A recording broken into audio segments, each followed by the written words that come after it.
What's up, ladies and gentlemen? Welcome back to the Big Fight Field channel where we speak the truth, we're honest, and we give our takes on professional wrestling. Just got done watching the Royal Rumble, and wow. Holy shit. Unpredictability, shock, whatever you want to call it. That's what we got in the main event tonight in the men's Royal Rumble. I felt that coming on. Excuse me. Charlotte Flair wins the women's Royal Rumble, which was very much expected by about everybody. We thought Becky Lynch could have came out at number 30, but she did not.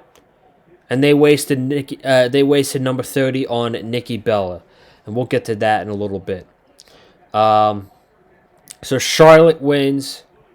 And then the men's main event, you have John Cena, CM Punk, Roman Reigns, Seth Rollins, Logan Paul, LA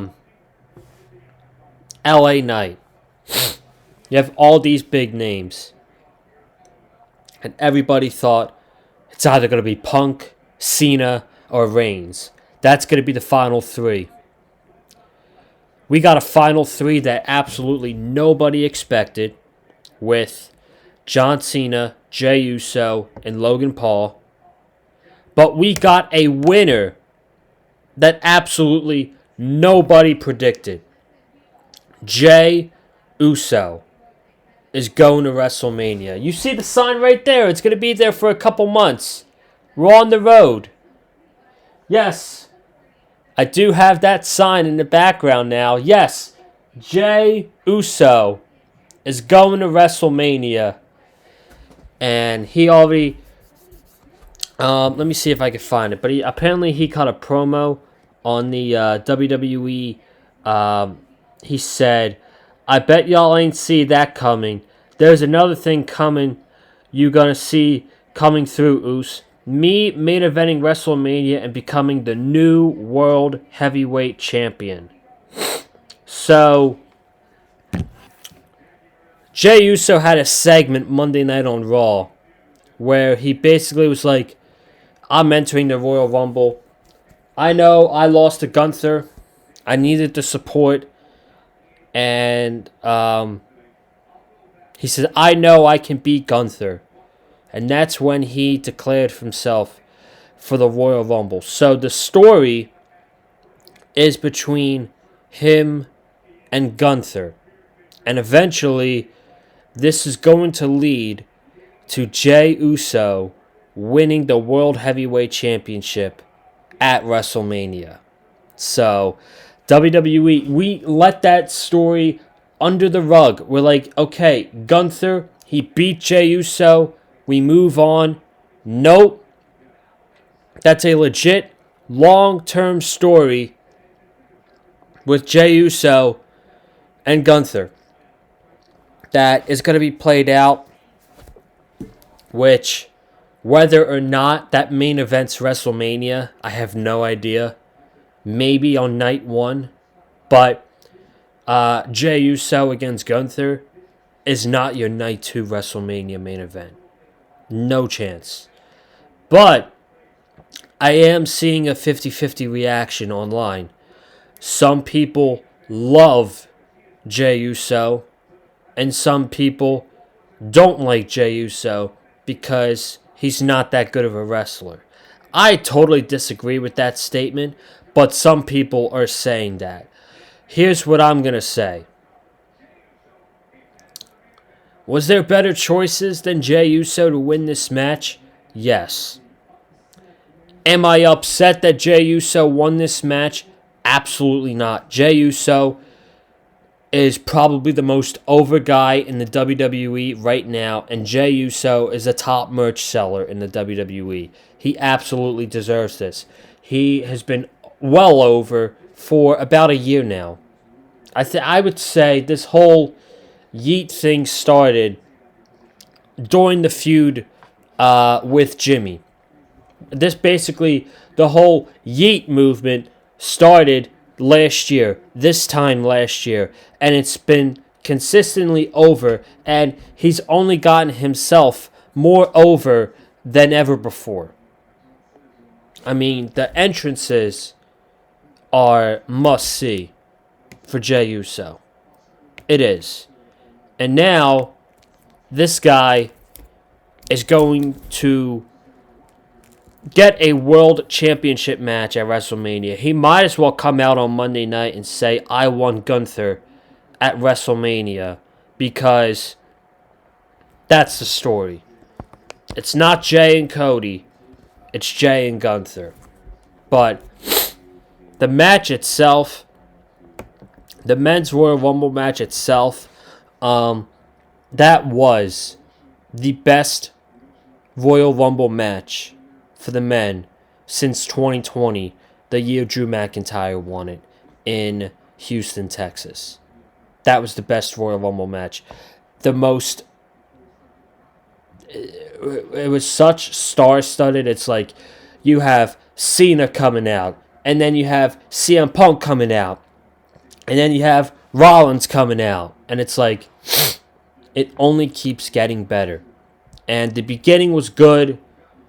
It was far better than the women's in the beginning of the women's match. It was just insanity. You're on the edge of your seat during the end of that match. For the final 10, you're on the edge of your seat. And that's how I felt watching this. This was insanity. This was chaos.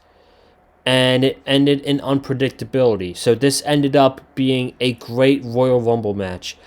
And the show overall itself, it ended up being good. I thought it ended up being a pretty good show.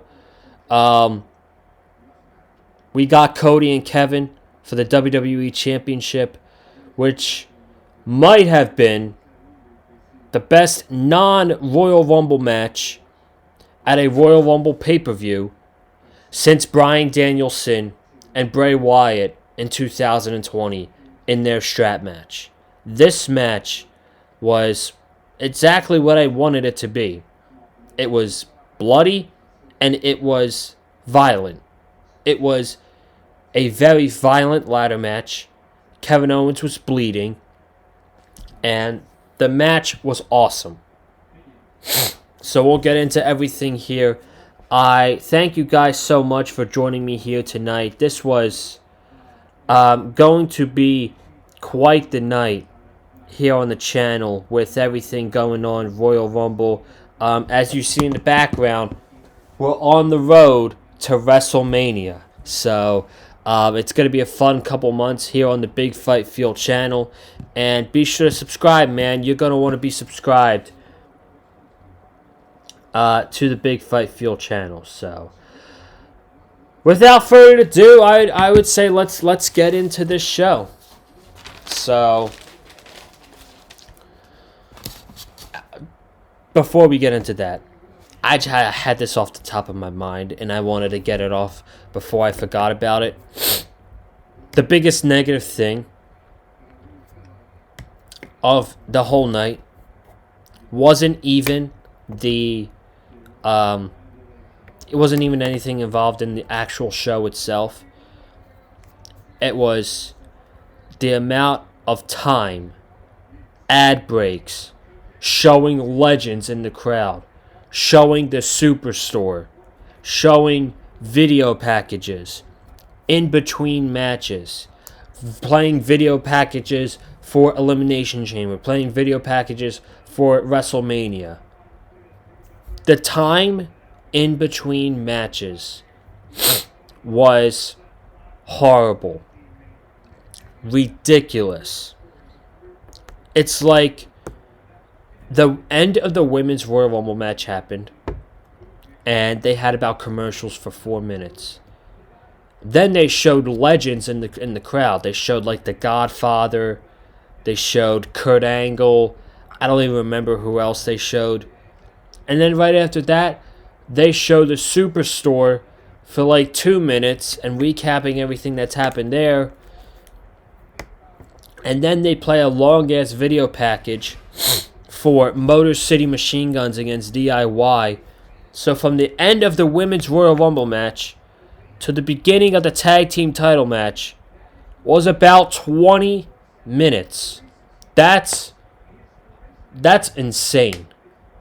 That is absolutely insane. I'm sorry, but that is why I don't like the WWE pay-per-view format. And I said it before on Twitter. I don't know if I've said it on here, but I much rather prefer the AEW pay-per-views format over the WWE pay-per-view format. And in my preference, WWE television is so much better than AEW television, but AEW pay-per-views are better than WWE pay-per-views because of the flow of it. Okay.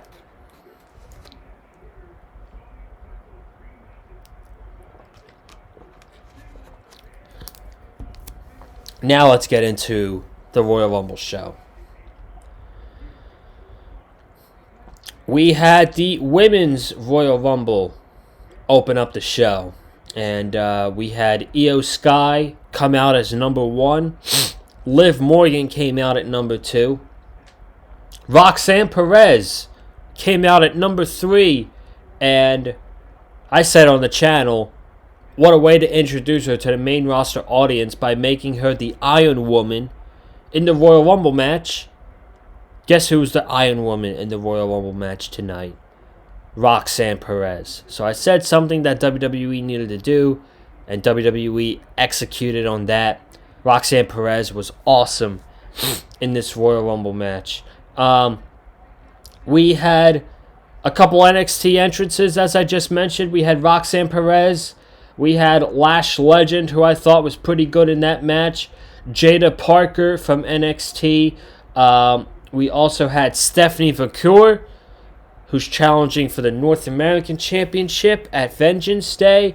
And at number 28, we also had NXT Women's Champion Julia. So, I think it was Kathy Kelly who said on the kickoff that there's going to be at least 1 or 2 women from NXT. Oh, we did not get 1 or 2. We got 5. We got 5 women from NXT. So, at number 4, Lyra Valkyria comes out. Chelsea Green comes out at 5.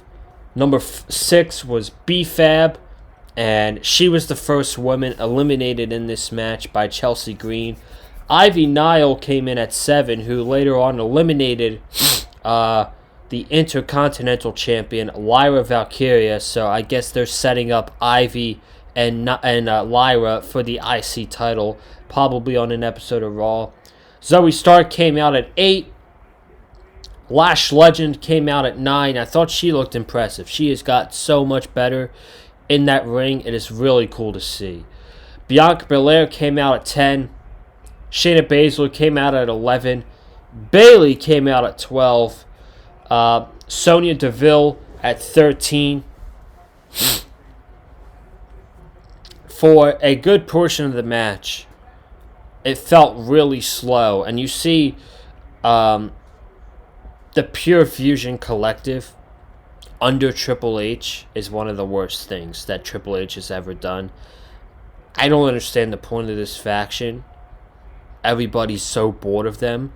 There was a spot where they were dominating for like 5 minutes and it just dragged and dragged and dragged. And then they eventually all got eliminated at the same time. And I'm like, thank goodness. Thank goodness all of them got eliminated.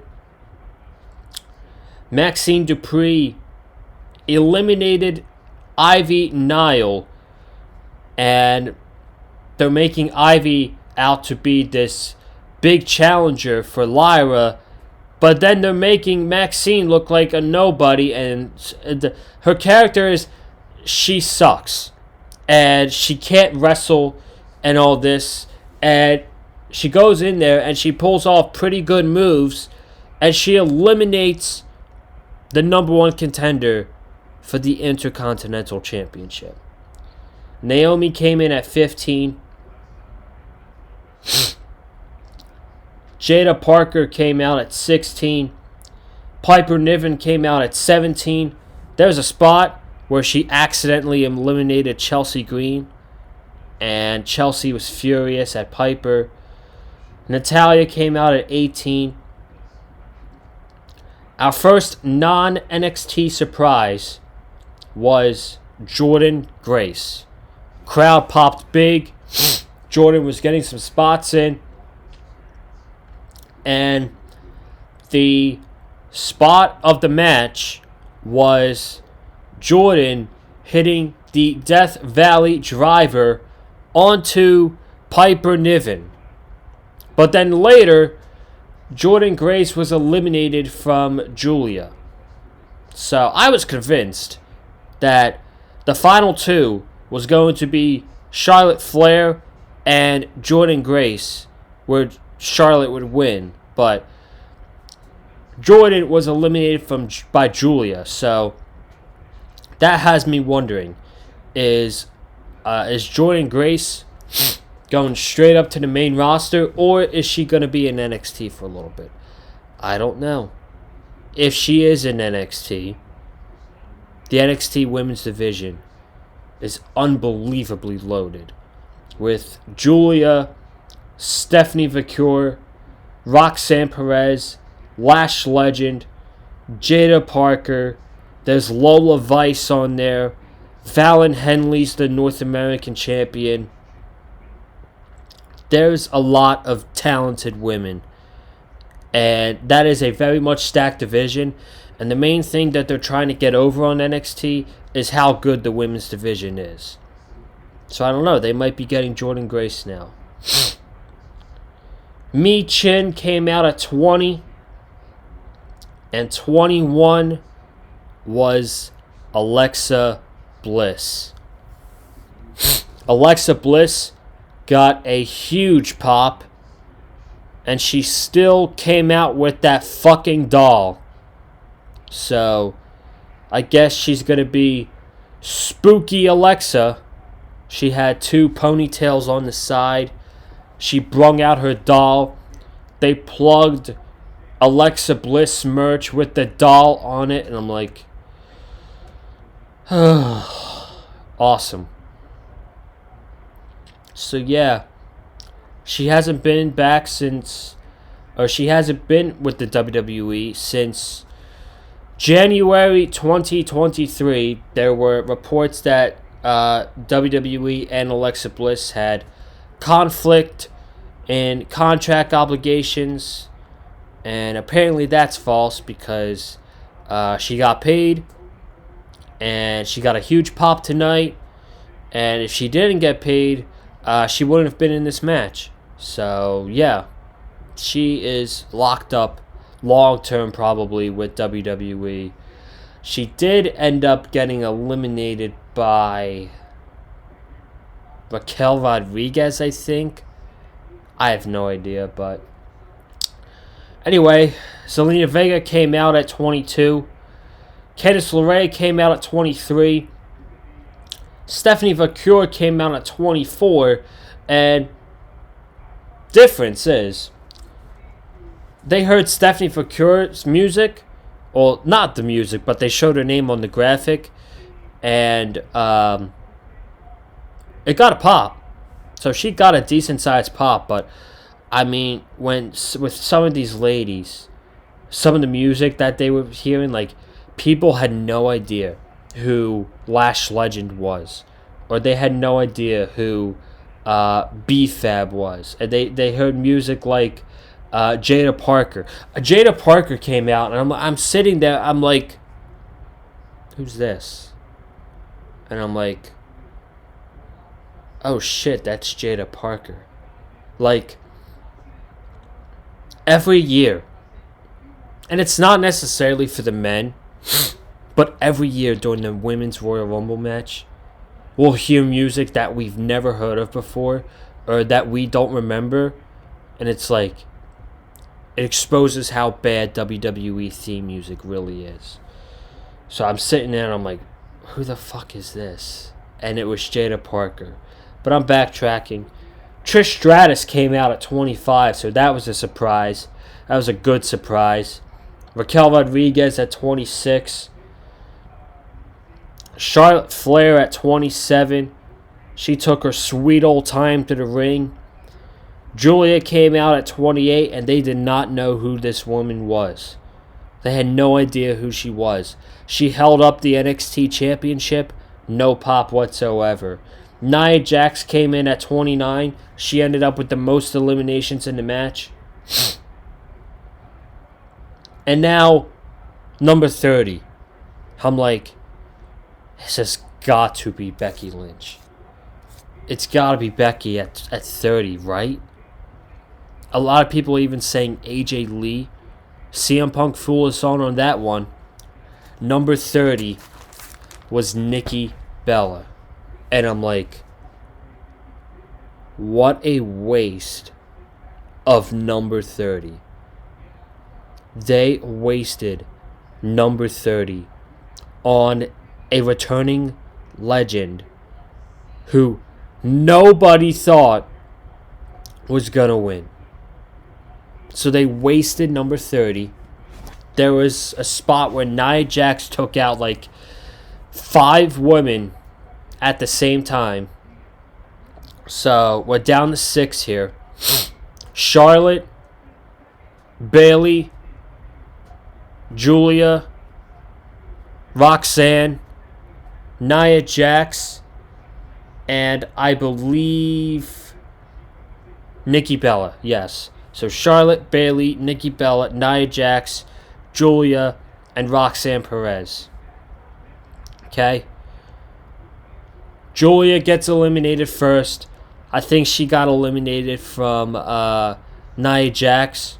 Or Nia Jax or Charlotte, one of the two. After that, Nikki tried to eliminate Nia Jax, but Nia Jax moved and Nikki accidentally eliminated Bayley, and Nia Jax ended up eliminating Nikki Bella anyway.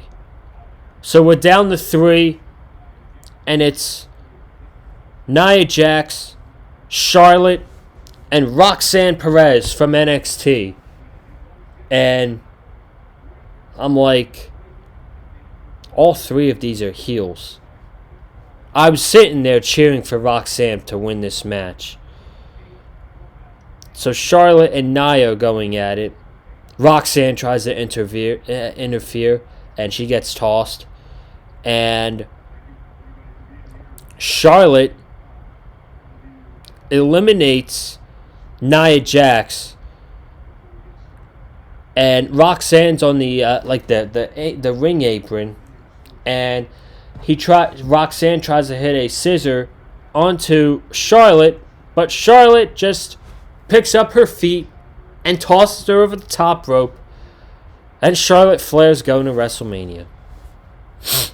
And I thought, yuck. She's been gone since December of 2023. And already, she's coming back and getting a championship match.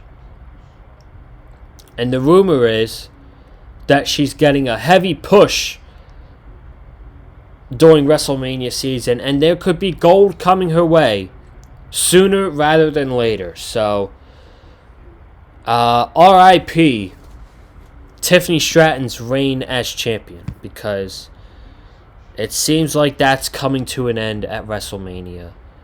Charlotte should be there to put other women over, not to have them put her over. Charlotte should have to put Tiffany Stratton should win at WrestleMania. No doubt in my mind. Tiffany Stratton will only be 3.5 months into her reign as the champion.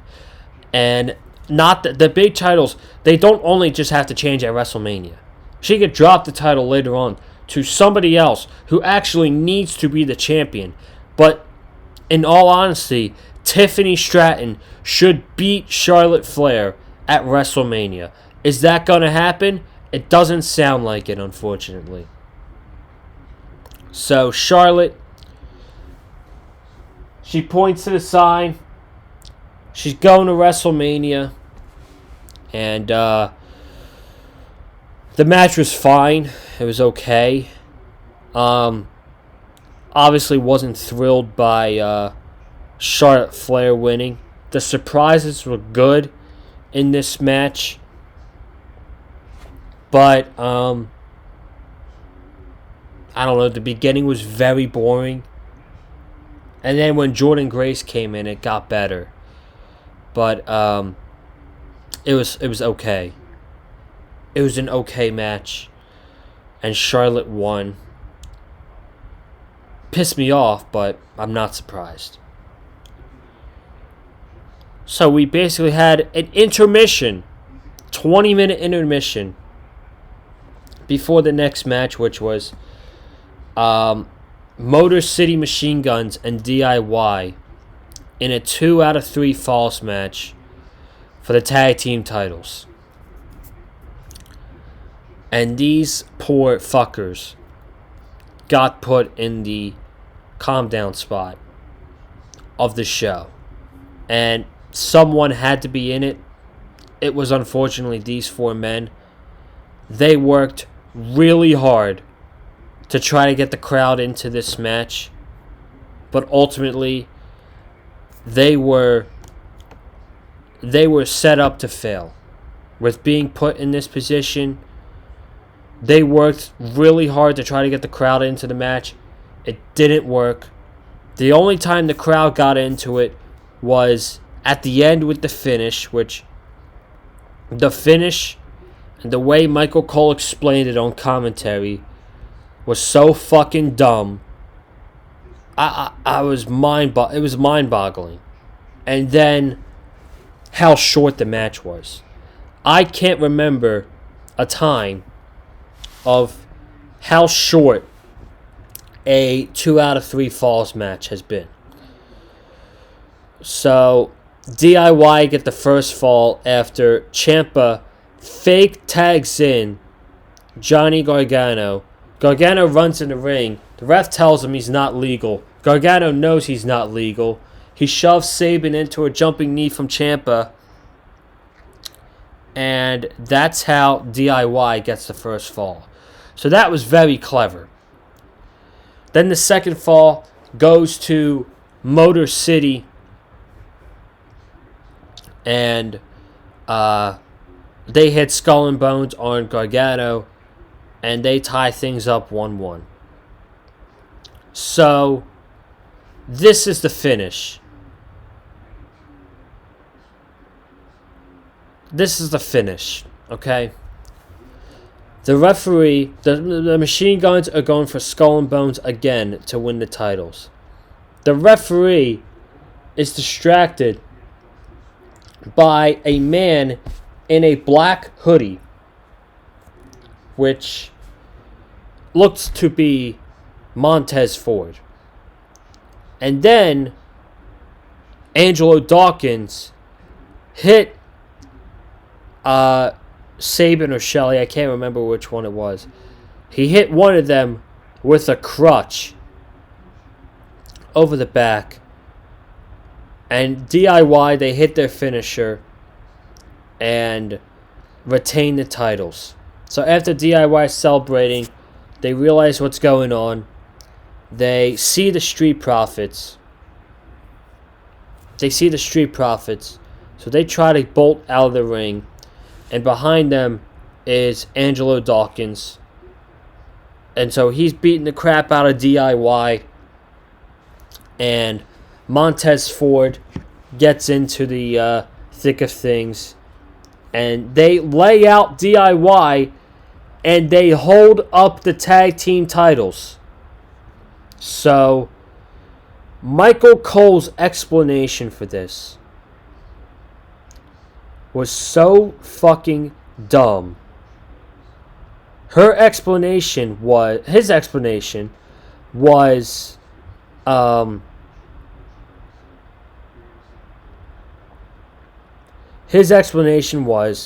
the Street Profits took out they costed the Machine Guns the match because DIY took them out of action. And they want to beat DIY for the tag team titles. What?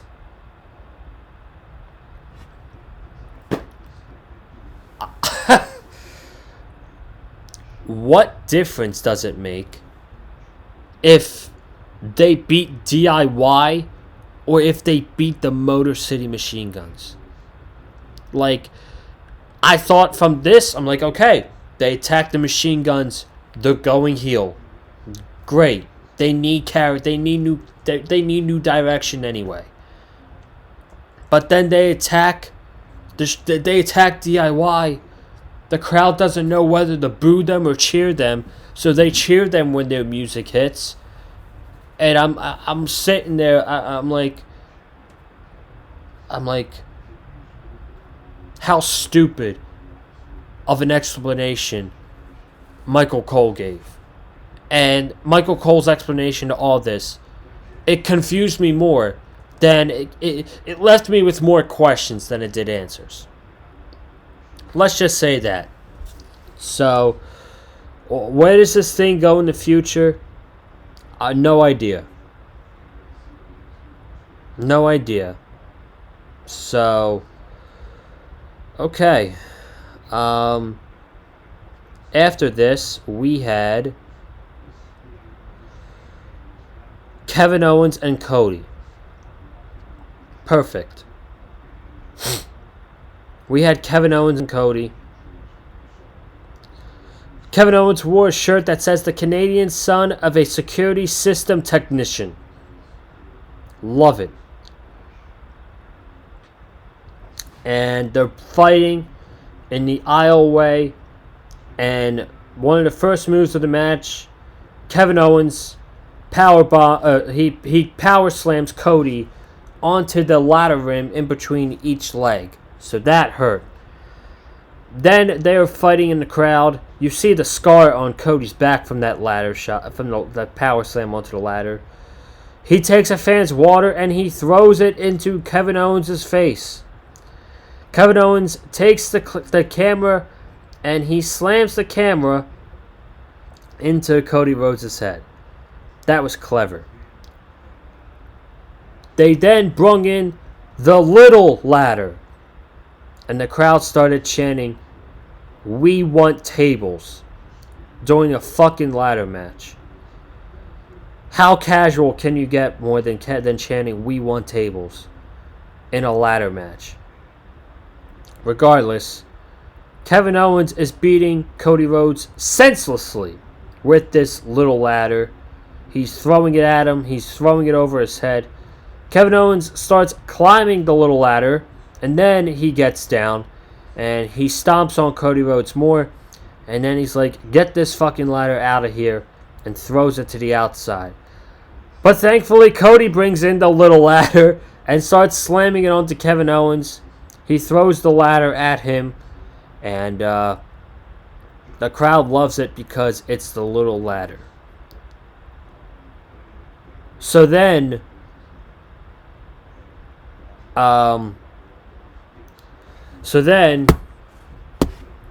we get a spot where Kevin Owens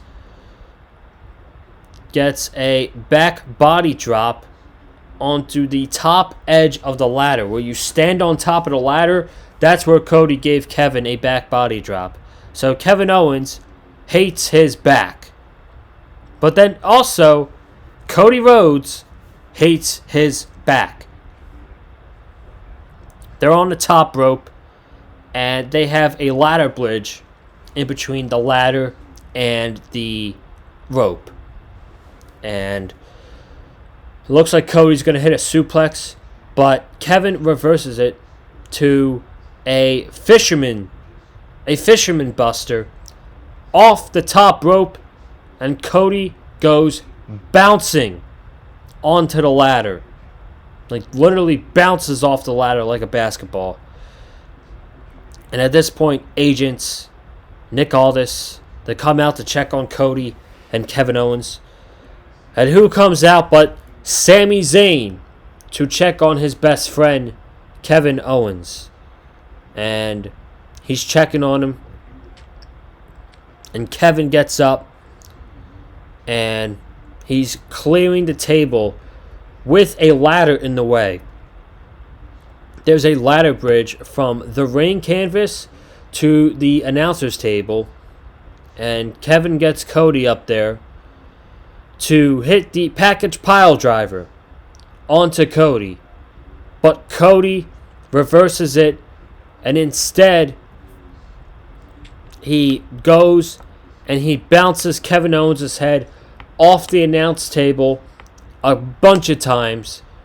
Kevin comes up bleeding, so he's busted open, and Cody gave Kevin an Alabama slam through the ladder,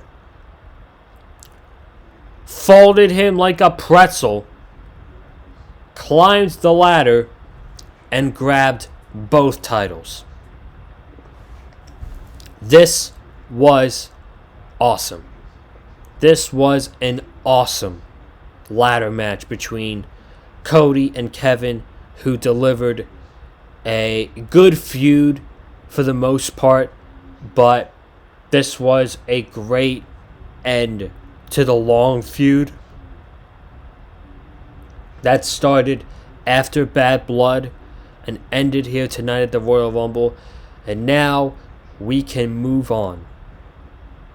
We can move on to new things for Kevin and new things for Cody.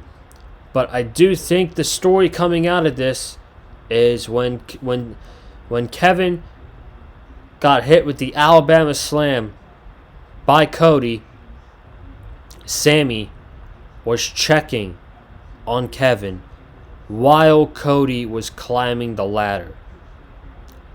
I don't think Kevin is going to be happy with that. I think Kevin is going to tell him, you should have prevented Cody from climbing the ladder and winning that match. That's going to set Kevin off. I thought we were going to get Randy Orton in this match. We did not get Randy Orton at all. So, when is Randy Orton's return? I don't know. We shall see.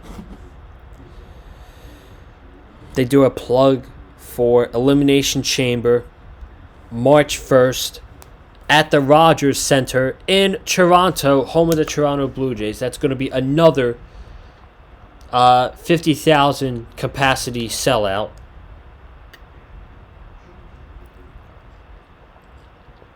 And John Cena was all over this promotion for the Chamber. So this told me that there's no way John Cena's winning this Royal Rumble match.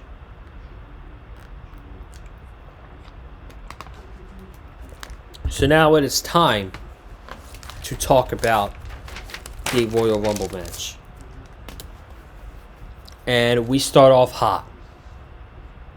We have Rey Mysterio, number 1, and Penta, number 2. A lot of fast offense between these guys, going back and forth. Number 3 is Chad Gable. Chad Gable's in this thing. Number 4 is Carmelo Hayes. So we got Gable and Hayes forming an alliance for a little bit against Mysterio and Penta. At number 5, out comes Santos Escobar. He goes immediately after Rey Mysterio. He even hits a 619 onto Rey Mysterio. And eventually in this match, he hits a Canadian Destroyer onto Penta. Number 6 was Otis. Number 7 was Braun Breaker, who he hit the ring He speared Carmelo Hayes.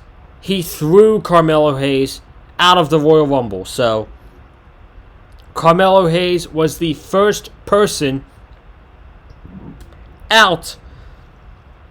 Excuse me. Carmelo Hayes was the first person out of the Royal Rumble match. So, the bad booking of Carmelo Hayes continues. Number 8 was supposed to be Akira Tozawa. But Akira Tozawa was taken out by Carmelo Hayes. So they pan to the back where Tozawa was being taken out. They're checking on Tozawa. Triple H asks Akira Tozawa, "Can you compete?" Tozawa does not respond. So he says, "We need a replacement." He says, "Speed, get out there. We need a participant." And IShowSpeed's like, "I don't know what you're talking about. What are you thinking?" And he needs Speed in the Royal Rumble match. So IShowSpeed is in the Royal Rumble. And his theme song hits. It's World Cup, World Cup, World Cup, World Cup. So that song's very over with the audience. He got a huge pop too. So Speed gets in there. He tries to toss over Chad Gable. And he helps Braun Breaker eliminate Otis. So Speed and Braun Breaker are dabbing up with each other. Speed is doing the soccer celebration. He does a backflip. And while he's doing the backflip, Braun Breaker starts running the ropes and absolutely annihilates IShowSpeed with a spear. And he throws him out of the ring. Last year, they wasted a spot with Pat McAfee with a celebrity entrance. Or actually, no. Breaker throws Speed out of the ring. Otis catches him and dumps him over his back. But as I was saying, last year with the celebrity entrance, they wasted it on Pat McAfee. They did not waste it on IShowSpeed. This was awesome. And this made me laugh hysterically. Good stuff. Sheamus came in at 9. Big Jim Uso came in at 10. Andrade was 11. Jacob Fatu came in at 12.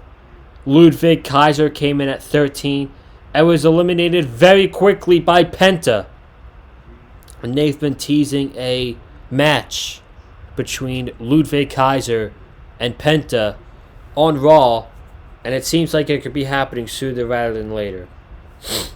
The Miz came out at 14. Joe Hendry, the TNA World Heavyweight Champion, came in at 15. This crowd erupted for Joe Hendry. They sang his song. They clapped. They did the wave. They were going nuts for Joe Hendry. He hit The Miz with the standing ovation. And at 16, Jacob Fatu attacked Joe Hendry. And Sheamus was getting mad at Jacob Fatu because he's like, "Why are you angry? Why did you take him out?" So Sheamus was loving Joe Hendry. At 16 came Roman Reigns. So I'm like, whoa. This is early for Roman Reigns. Roman Reigns cleans house. He eliminates The Miz. He eliminates Joe Hendry. He eliminates Sheamus. He eliminates Braun Breaker as he faces off with Braun Breaker. And he goes for the spear. But Braun Breaker hits the spear on Roman Reigns. And he tries to toss out Roman Reigns, but Roman Reigns tosses out Braun Breaker. So we got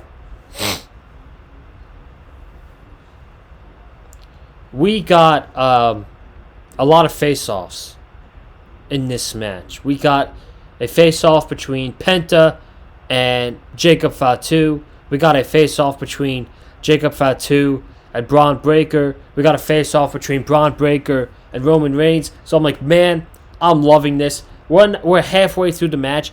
This has been awesome. 17 comes Drew McIntyre, who's been teasing to take out Roman Reigns for weeks.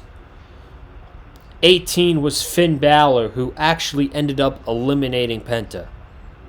So, maybe they're building something there. I don't know. It feels like they're building something with Penta and Ludwig Kaiser. But Nakamura came in at 19. Jey Uso came in at number 20 and quickly eliminated Shinsuke Nakamura. And 21 was the returning AJ Styles. So AJ Styles is back. It's good to see him. 22 was Braun Strowman, and he eliminates Jacob Fatu. So I didn't like it at first, but I guess that's a way to continue this feud, and it's a way for Braun Strowman to get back at Jacob Fatu. 23 was John Cena. The crowd went nuts for Cena. 24 was CM Punk. The crowd went nuts for CM Punk. And at this point, Braun Strowman's eliminated. Finn Balor's eliminated. I don't know if I'm missing anybody else, but it is Cena and Roman face to face. And then Punk's music hits. And for about 2 minutes, we get a face-to-face-to-face between Punk, Roman, and Cena. And then 25, Seth Rollins' music hits. And the crowd goes nuts for him. And now the brawling begins. And Dominic is in at 26. Sami Zayn's in at 27. Sami Zayn accidentally got eliminated by Jey Uso. Damian Priest comes in at 28. He eliminates Dominic. LA Knight's in at 29. And number 30 was Logan Paul. So, your final 10, I guess because we could start from here, was Roman Reigns, Drew McIntyre, Jey Uso, AJ Styles, John Cena, CM Punk, Seth Rollins, Damian Priest, LA Knight, and Logan Paul. Damian Priest eliminates Drew McIntyre. Drew McIntyre looks devastated, pissed off at Damian Priest. So maybe he's going after him. LA Knight eliminates Damian Priest. And moments later, LA Knight's eliminated by AJ Styles. A little throwback to their feud last year. And before that, LA Knight was trying to eliminate Logan Paul, and he kicked him so far that Logan landed on the announce table.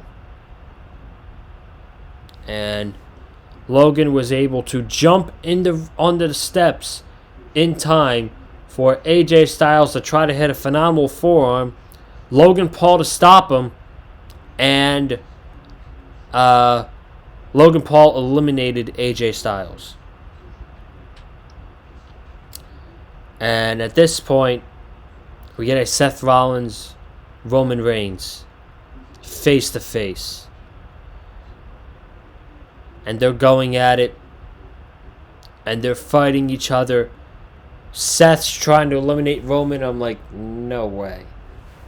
This is wild. And this is the main story outside of Jey Uso coming out of this match. This right here. CM Punk eliminates both Seth Rollins and Roman Reigns. But then, in a snap of a finger, CM Punk gets eliminated in this match by none other than Logan Paul. Yes, Logan Paul eliminates CM Punk, who was the favorite to win this match. So, we get a three-way brawl between Seth, Roman, and Punk. Seth has lost his mind. He is devastating. He is viciously taking out Roman Reigns. He throws Roman Reigns onto the steel steps. He throws Roman Reigns onto the announce table. He gives him a curb stomp on the outside. He is marching at Paul Heyman. And then Punk tries to stop him. And Punk gets rid of Seth Rollins as Seth Rollins is up on stage. And Paul is attending to Roman Reigns. And CM Punk just stands over Paul Heyman like this. Like a monster. And he's like, Paul's like backing up a little bit. What are you doing here? So, CM Punk is going to need that favor from Paul Heyman sooner rather than later, I'd imagine. And he will get that favor before WrestleMania. And we're down to 3. We're down to Jey Uso, John Cena, and Logan Paul. And we're getting a good exchange here. Thinking, okay, Logan Paul was very close to eliminating Jey Uso. Logan Paul ducked the super kick, and he knocked out Jey Uso, but then got dumped over the top rope from John Cena. So we are down to 2. We're down to John Cena, and we're down to Jey Uso. And with the amount of promotion that they've done for Cena in the Elimination Chamber, I'm like, John Cena's not winning this match. Jey Uso's winning this match. And behold, Jey Uso pushes John Cena off the apron. He doesn't realize it. He's like, holy shit. And the crowd kind of is like, it's like a delayed reaction because they're like, oh! That's how it was. They're like, Cena was on the floor and they're like, whoa! It was a delayed reaction. And Cena runs back in the ring and he stares at Jey Uso and he gives him a hug. Crowd's going nuts finally. They're singing Jey's song. They're doing the yeet. Jey Uso points at WrestleMania. The pyro's going off. The show goes off the air. Jey Uso celebrates his Royal Rumble win. They've already got merchandise out for him. Jey Uso, yeet, 2025 Royal Rumble winner. I'd imagine he starts the show on Monday. And Jey Uso is going to WrestleMania. And we said it earlier and we'll say it again. WWE's been telling a story with Jey Uso that we've kind of slid under the rug. That Jey Uso has had... He's been going after championship gold by himself for a very long time. This starts back with Roman Reigns. where he was this close to beating him, but Jimmy stopped it. And then he was close to beating Gunther, but Jimmy stopped him again. And then he lost to Damian Priest. He won the Intercontinental Championship, but he only held it for 3 weeks. He lost to Gunther at Saturday Night Main Event. Gunther called him a mascot. Jey Uso goes on Raw Monday and says, I know I can beat Gunther. I know I can beat him for this heavyweight championship. I'm going to enter the Royal Rumble match. And they're telling a story between Jey Uso winning the World Heavyweight Championship against Gunther. So I would not be surprised if he makes his attentions cleared as soon as Monday that he wants Gunther at WrestleMania. So we'll see, man. Overall, it started off bad, but with the final 2 matches, it hit a home run. Overall, it was a good show. I'm getting out of here. Thank you guys so much for tuning in. Be sure to subscribe to the Big Fight Field channel. Comment down below your thoughts on the Royal Rumble pay-per-view. Hit the like button if you liked you heard from me. Follow me on Twitter, Colin_Joseph. And I will see you guys on Monday night for the Monday Night Raw review. Have a good one. Stay safe. And as always, stay classy. I'm out. Peace! And also, we are on the road to WrestleMania. It is officially point to the sign season, baby.